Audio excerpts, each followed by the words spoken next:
দেশীয় শিক্ষার ফলাফল সন্তোষজনক নয় মন্তব্য করে শিক্ষামন্ত্রী আনম এহসানুল হক মিলন বলেছেন, সমস্যাগুলো চিহ্নিত করে সমাধানে কাজ করবে সরকার। সকালে রাজধানীতে ইউনিসেফ আয়োজিত শিক্ষা খাতের বিশ্লেষণ নিয়ে এক কর্মশালায় তিনি কথা বলেন।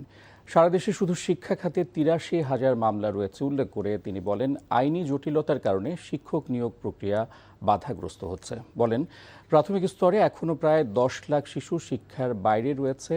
তাদেরকে শিক্ষার আওতায় আনতে সারা দেশে মিড ডে মিল চালু করছে সরকার। এছাড়া শিক্ষা খাতে এবার জিডিপির ২% বরাদ্দ দেওয়া হয়েছে, যা অতীতের যে কোনো সময়ের চেয়ে বেশি দাবি করে মন্ত্রী বলেন, আগামী ৫ বছরের মধ্যে শিক্ষায় বাজেট বরাদ্দ ৫% উন্নীত করতে কাজ করছে বিএনপি সরকার।